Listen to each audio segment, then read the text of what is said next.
갈라디아서는요, 복음을 받았다가 복음을 떠난 교회들에게 주시는 말씀입니다.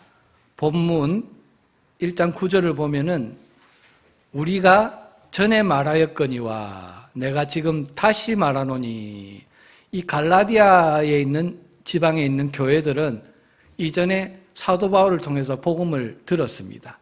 그리고 그 복음을 받고 놀라운 은혜 가운데 신앙생활을 시작했다는 것입니다. 그런데 조금 지나서 사도 바울은 내가 지금 다시 말한다, 복음을 너에게 다시 전한다, 이렇게 말씀하고 있습니다.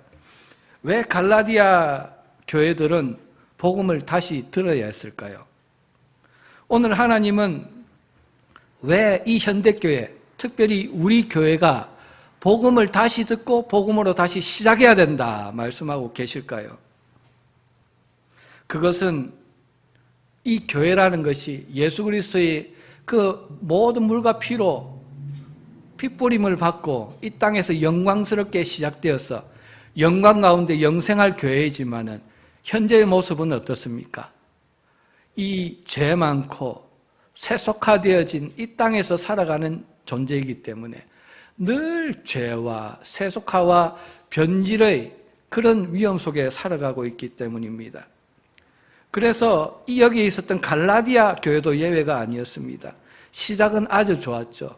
그 놀라운 사도 바울을 통해서 복음을 전해 듣고 놀라운 은혜 가운데 시작했는데, 그렇게 하나님을 기쁘시게 하는 교회였는데 조금 지나고 나니까 점점 사람들이 많아지면서 인본주의가 들어오고 세상에 죄악된 문화들이 들어오고 하면서 교회에 사람들의 전통들이 신앙의 한 부분을 차지하게 되었다는 것이죠. 교회가 변질되게 된 것입니다. 그런데 정작 교회 생활을 하는 자기 자신들은 압니까 모릅니까? 잘 몰라요. 마치 개구리가 처음에 개구리를 삶을 때 찬물에 넣어서 이제 밑에서 불을 떼우면 처음엔 따뜻하니까 모르면서 전혀 눈치채지도 못하면서 그렇게 삶아지는 것과 동일한 이치라는 것입니다. 그래서 하나님은 오늘 사도 바울을 통해서 그 당시에 갈라디아 교회에 이 말씀을 증가하셨고, 오늘 성령을 통해서 제 입을 통해서 우리 교회에 이 말씀을 선포하고 계시다는 것입니다. 본문 6절입니다. 뭐라고 하십니까? 한번 더 읽어보겠습니다. 시작. 그리스도의 은혜로 너희를 부르신 이를 이같이 속히 떠나 다른 복음을 따르는 것을 내가 이상하게 여기노라. 복음은 받았지만은, 복음으로 시작했지만 중간에 세속화되고 변질되어진 교회를 바라보는 하나님 아버지의 마음이 이렇다는 거예요. 내가 어떻게 여긴다? 이상하게 여긴다. 영어로 보면 뭐라고 되어 있습니까? I am astonished. astonish라는 말이 무슨 말입니까? astonish, 경악한다는 말이에요. 놀랄 정도가 아니라 경악한다.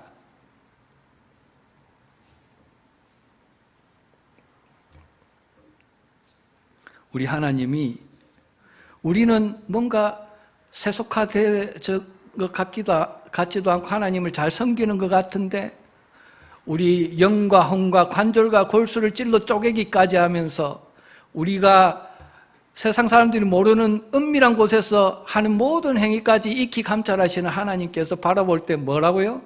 I am astonished. 내가 이상하게 여긴다. 그리스도의 은혜로 너희를 이렇게 불렀는데 이같이 속히 떠나서 다른 복음을 쫓는 것을 보니까 내 마음이 아프다. 이렇게 말씀합니다. 그래서 여러분, 복음은요, 한 번 듣고 끝나는 게 아니에요. 한 번 듣고 또 들어야 돼요. 이번 주 듣고 다음 주 또 들어야 돼. 왜? 이번 주 지나면 또다시 세속화의 도전을 받고 어두운 영들의 도전을 받고 우리 마음이 미혹이 되어서 또 세상을 바라볼 수 있기 때문에 오늘 말씀으로 기억하고 내일 또 기억하고 다음 주에 또 기억하고, 언제까지? 주님이 오시는 그날까지 기억하는 자가 결국은 하나님의 영광에 이르게 될 줄로 믿으시기 바랍니다. 그래서 오늘 복음을 떠나고 흔들리는 교회를 향해서 주시는 첫 번째 메시지가 바로 본문 1절입니다. 우리 다 같이 한번 읽어보도록 하겠습니다. 시작. 사람들에게서 난 것도 아니요 사람으로 말미암은 것도 아니요 오직 예수 그리스도와 그를 죽은 자 가운데서 살리신 하나님 아버지로 말미암아 사도된 바울은, 제일 먼저 어떤 단어로 본문이 시작됩니까?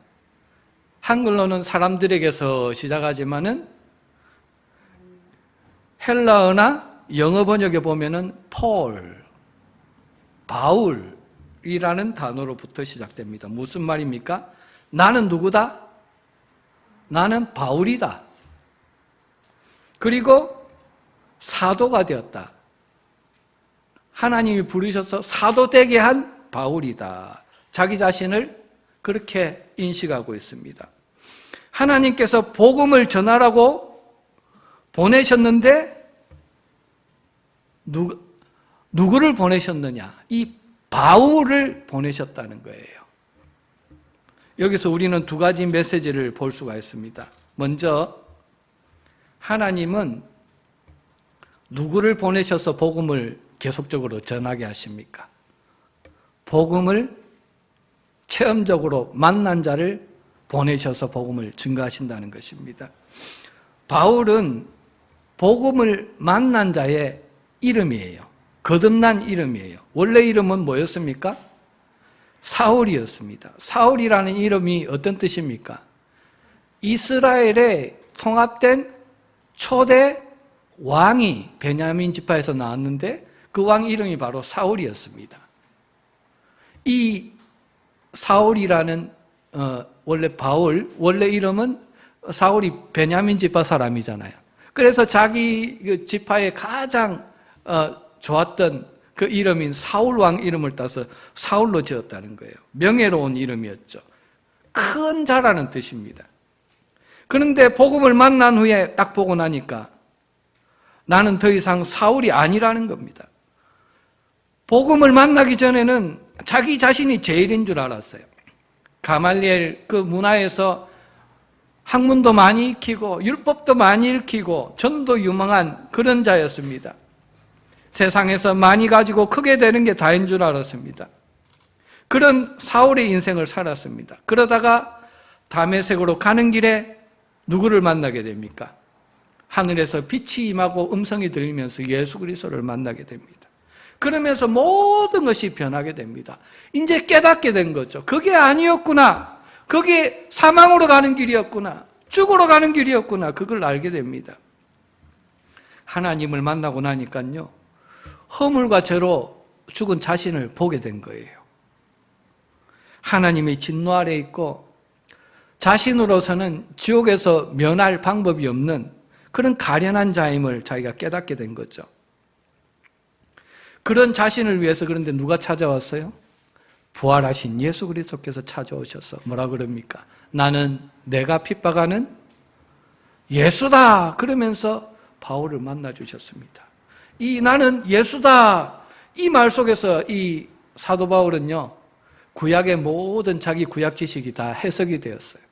그동안 미스테리로 남았던 그 많은 짐승들을 잡아서 자기 죄를 용서받기 위해서 그 많은 짐승들을 잡으면서 이 수천 년 동안 이어왔던 그 의미가 무엇을 의미하는 것인지 그 뜻을 알게 되었습니다.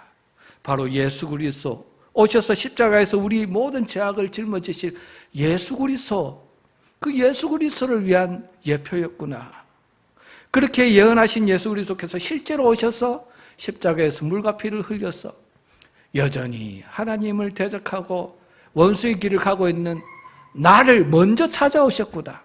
내가 하나님을 먼저 찾아가서 알아서 구원받는 게 아니라 십자가에서 피 흘리신 성자 하나님이 부활하셔서 먼저 나를 찾아오심으로 내가 구원을 받았다는 거예요.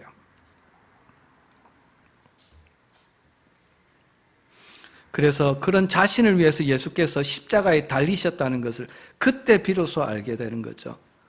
이 예수 그리스도를 만난 이후에 사울은 이름을 뭐라고 바꿉니까? 큰 자인 사울에서 작은 자인 바울로 바꿉니다. 나는 이 세상에서 가장 작은 자이다. 나를 구원하시기 위해 오신 예수 그리스도를 핍박하던 자이다. 그의 교회를 핍박하던 자이다. 이제 나는 작은 자로서 오직 복음을 전하며 살 것이다. 그런 의미일 것입니다. 오늘 하나님은 이 시대에 누구를 통해서 복음을 전하시기를 기뻐하십니까? 그 당시에 바리새인 중에 바리새인이요 율법을 철저히 지키며 학문에 능통하며 열심히 특출한 세상에서 큰 자인 사울을 통해서 일하지 않으셨다는 것입니다. 자신이 괴수죄인인 줄 아는 순간에, 가장 작은 자인 줄 인정하는 순간에, 복음으로 다시 태어나는 그 순간에 하나님은 그 바울, 작은 자 바울을 들어서 복음을 증거하게 하신 것입니다. 여러분, 주님의 은혜를 만난 자는요, 자기 스스로를 작은 자로 지칭을 합니다. 그리고 하나님이 부르셔서 무슨 일을 주시든지 그 부르심에 주저하지 않습니다. 아골골짝 빈들에라도 이름 없이 빚도 없이 감사하며 섬긴다는 거예요. 이게 정말 주님을 정말 만난 자에게 일어나는 구원받은 증거라는 것입니다. 오늘 하나님은 저와 여러분들이요, 이런 복음을 만나기를 원하십니다. 이미 복음을 만난 자라면은 처음 복음을 만났을 때에 이런 예수님 한 분이면 족합니다. 나는 예수로 충만합니다. 24시간 내내 주님과 동행하며 찬양하며 살기를 원합니다. 그런 자가 되기를 원하신다는 것입니다. 오늘 두 번째 메시지는 무엇입니까? 바로 2절, 3절입니다. 우리 다 같이 합독하겠습니다. 시작. 함께 있는 모든 형제와 더불어 갈라디아 여러 교회에게 우리 하나님 아버지와 주 예수 그리스도로부터 은혜와 평강이 있기를 원하노라. 복음을 만난 자인, 그래서 사울에서 바울로 변한 그 바울을 통해서 복음을 전하게 하시는데, 복음을 다시 너희에게 전하는 목적이 무엇인지를 말씀합니다. 한마디로 무엇입니까? 은혜와 평강입니다. 은혜는 무엇일까요? 1차적으로 어떤 은혜?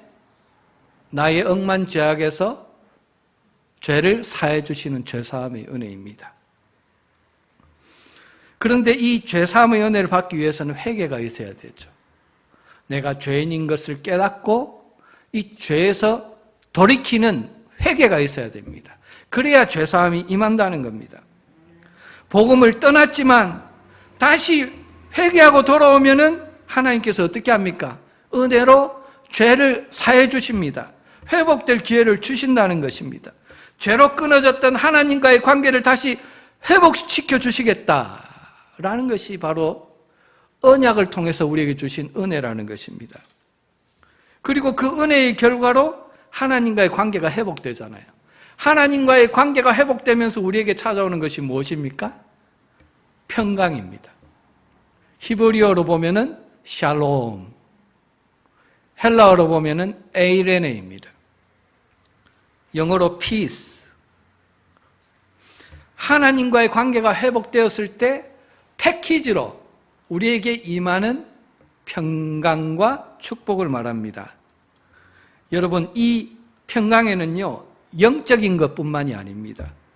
정신적이고 육신적인 것뿐만이 아니라 우리 삶의 영과 육의 전반에 걸친 모든 것이 하나님과의 관계가 회복되고 죄를 떠나고 죄를 돌이키고 회개하는 자에게 회복되고 하나씩 주어진다는 것입니다.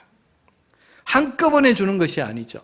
우리가 하나님을 죄를 회개하고 돌아설 때마다 하나님께서 점차적으로 회복시켜 주시는 은혜라는 것을 알아야 됩니다. 본문 4절에 그런데 이것이 무엇이다 말씀합니까? 그리스도께서 하나님 곧 우리 아버지의 뜻을 따라. 이것이 은혜와 평강이 바로 우리 아버지의 뜻이라는 거예요. 그 독생자를 이 땅에 보내셔서 십자가에서 모든 물과 피를 흘리게 하신 우리 아버지의 뜻이 뭐라고요? 우리가 은혜를 받고 하나님 관계 회복해서 삶의 전반에 평강을 누리고 축복을 누리고 회복을 누리고 사는 게 아버지의 뜻이라는 겁니다. 그런데 이 아버지의 뜻을 따라서 예수 그리스도께서 어떻게 하셨어요?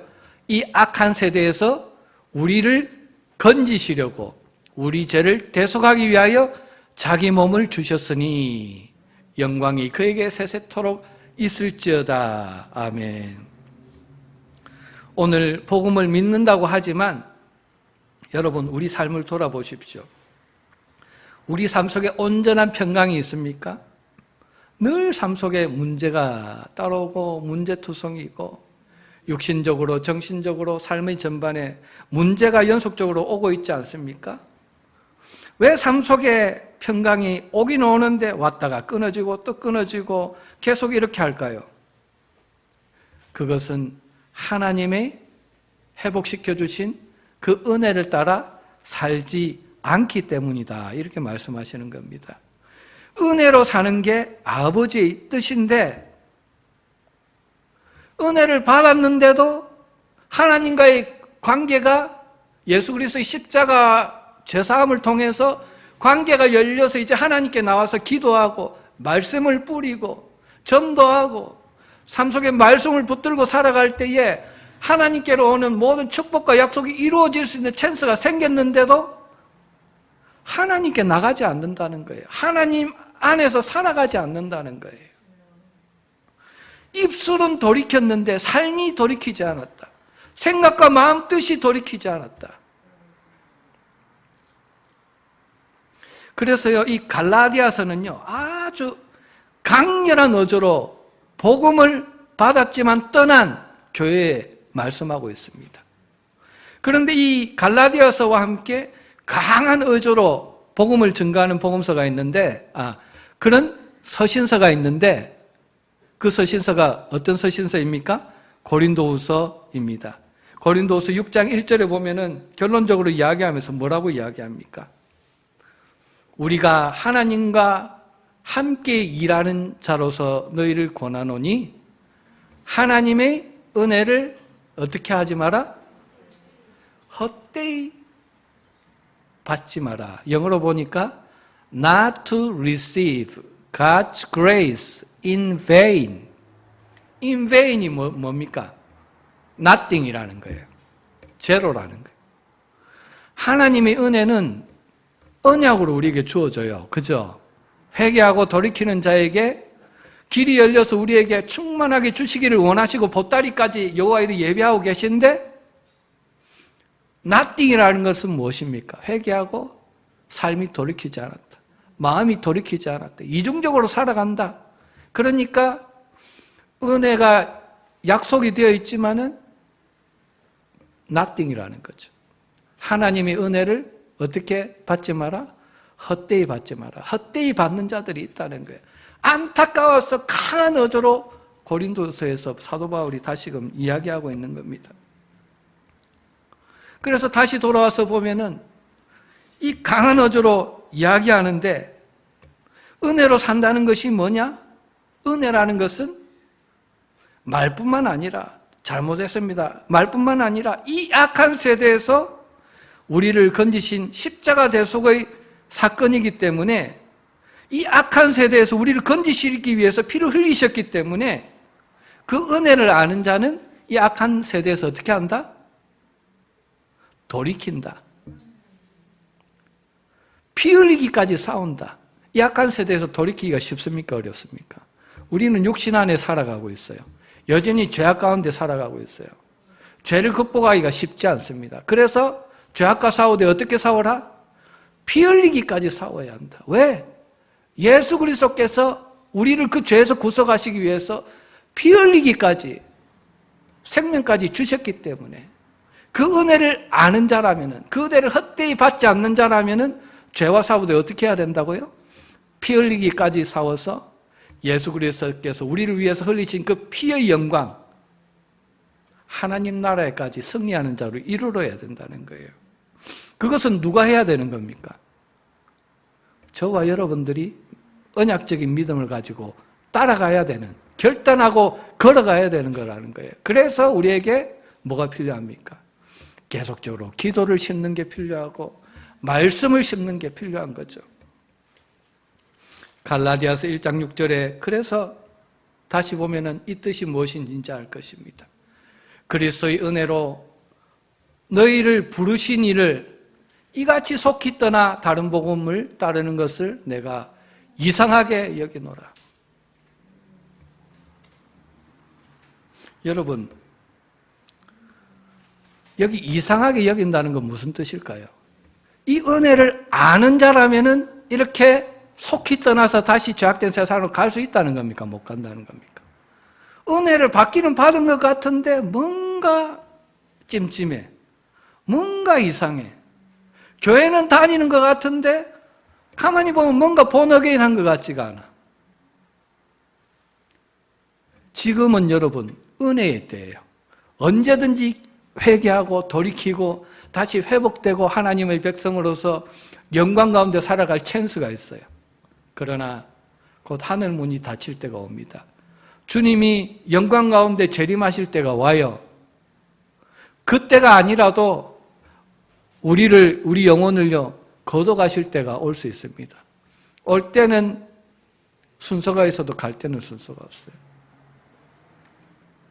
들어보니까 제가 아는 그 권사님, 그 아드님이 목사님이신데 귀한 일을 많이 하시는 참 귀한 목사님이신데 60 간 넘으셨는데 갑자기 심장마비로 그냥 하나님 데려가셨어요. 노후도 준비하시고 상당히 건강하신 목사님이었는데 여러분, 제가 지금 오늘 이 시간에 여기 살아가고 있지만은 다음 주에 다시 여기 온다는 보장이 없어요. 심장마비 그냥 죽는 거잖아요. 목사라도 예배가 될 수 없어요. 아, 저분은 이 땅에 살아가면서 하나님 일 많이 하고 큰 일 많이 하고 갈 거야. 그거는 인간적인 생각이에요. 우리 인간이 보는 것과 하나님이 정말 불꽃 같은 눈으로 바라보는 것이 다르고 하나님이 우리를 언제 데려가실지 모른다는 거예요. 그래서 우리는 늘 어떻게 해야 됩니까? 인자 앞에 서도록 늘 예비하고 준비하는 삶을 살아야 된다는 거예요. 그런데 주님이 복음서를 통해서 말씀하시는 것은 말세에 내가 이런 믿음을 보겠느냐? 이런 믿음을 말세에 내가 누구에게서 보겠느냐? 지금 예배 드리려고 주님 앞에 나와서 이렇게 예배 드리는 자가 이렇게 많은데 주님은 복음서를 통해서 말세에 인자 앞에 서도록 예비하고 그렇게 죽음을 준비하고 하나님 나라를 위해서 살아가는 이 믿음을 내가 보기가 힘들다는 거죠.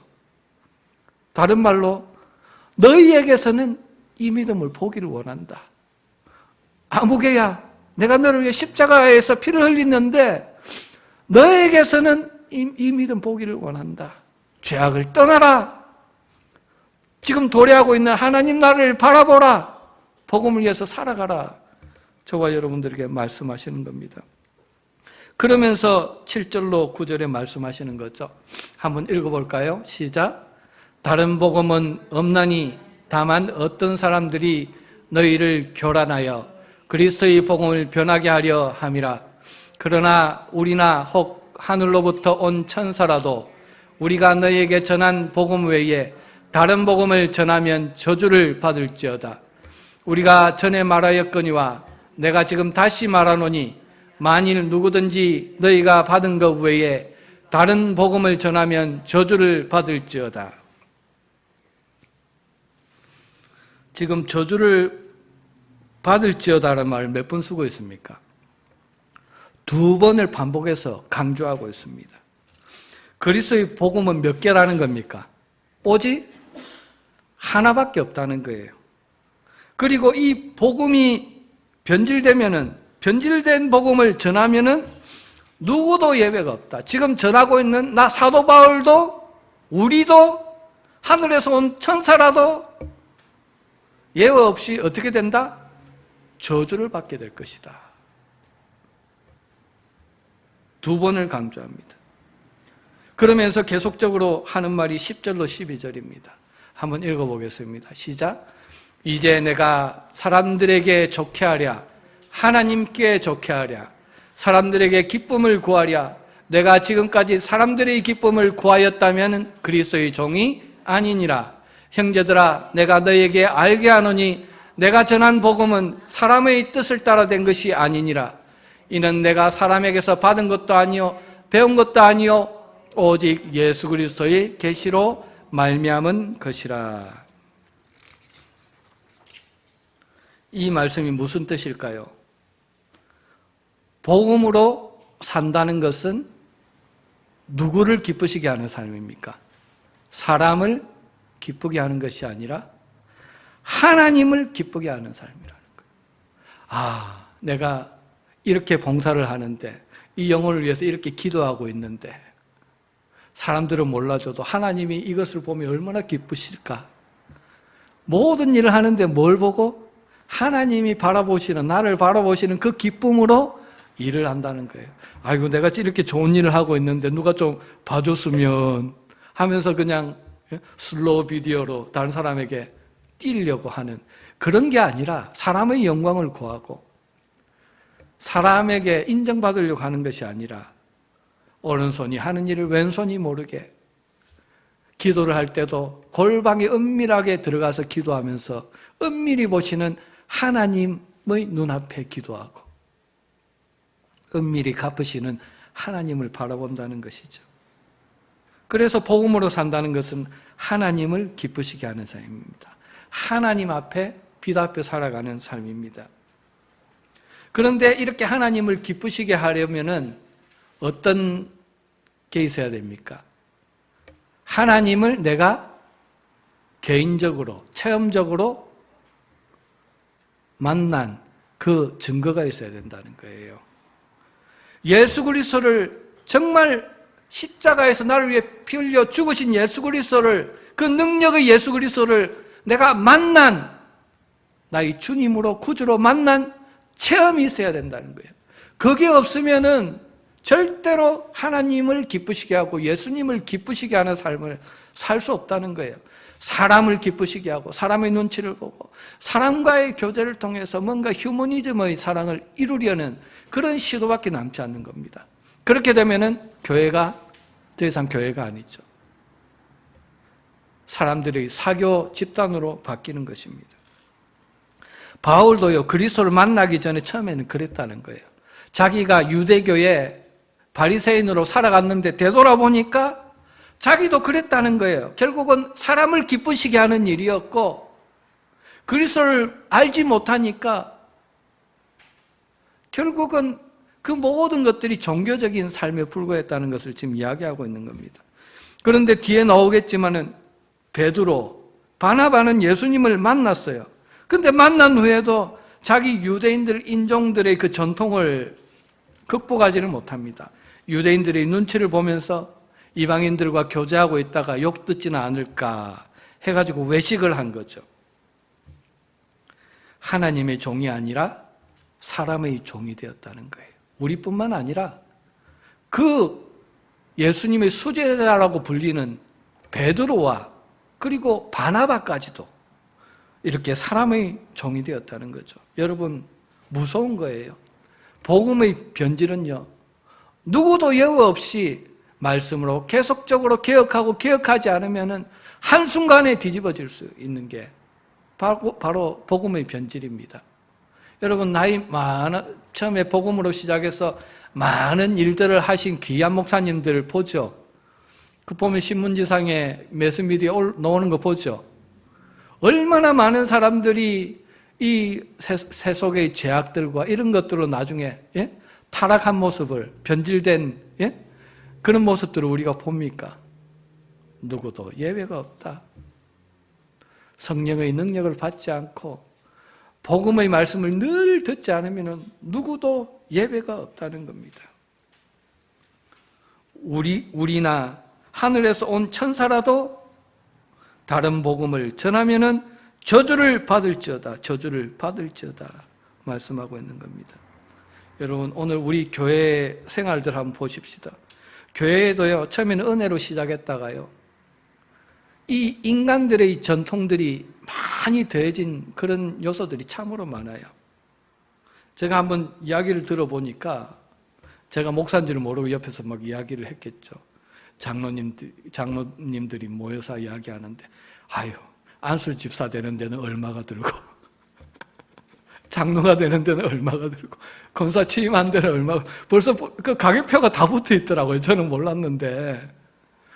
야, 사람들을 붙들어 두려고요. 막 그냥 권사 취임, 장로 임직을 막 그냥 하고, 몇 년 정도 교회를 섬겨야만 장로를, 그죠? 취임할 수 있는, 임직할 수 있는 그런 정관들이 다 있죠. 그런데 그런 거 다 무시해요. 자기에게 그냥, 자기 이해관계에 얽혀서 자기에게 유익하고, 자기 교회를 유지하기 위해서 그런 것들을 남발하는 거죠. 하나님이 주시는 직분인데. 사람을 기쁘시게 하는 일입니다.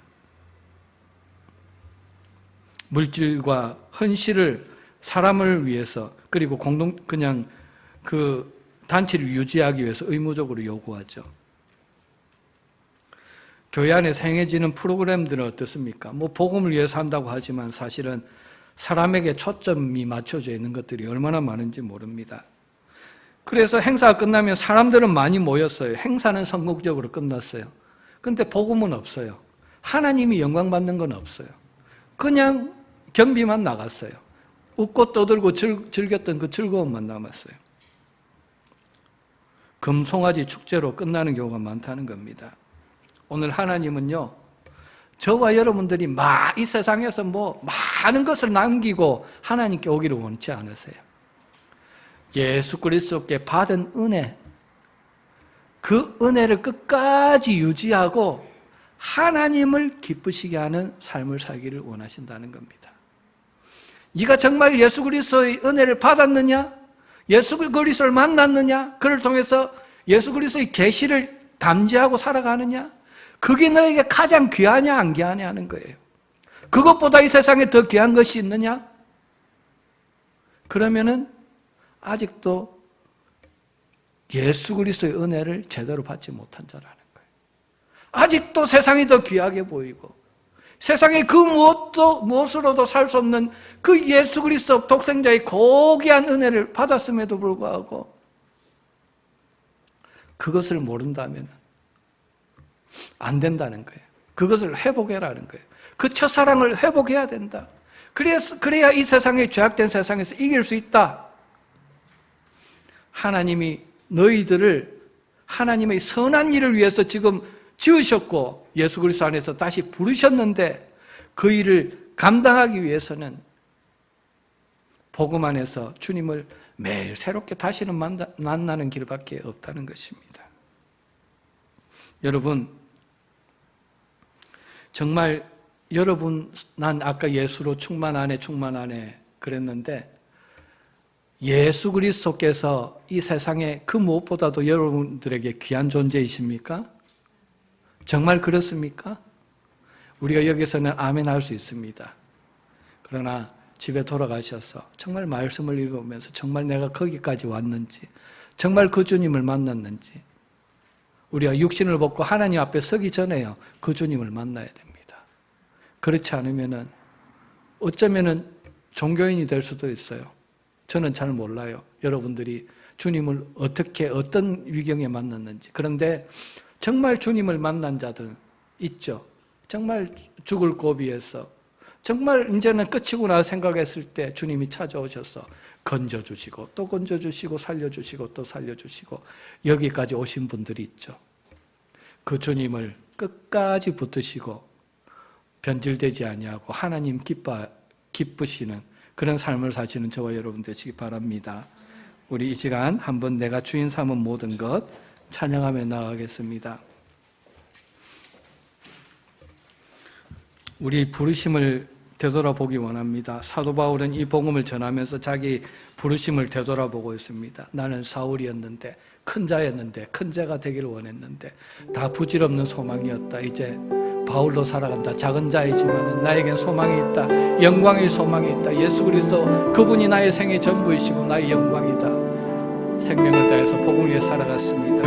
이런 감격이 회복되는 저와 여러분 되시기 바랍니다.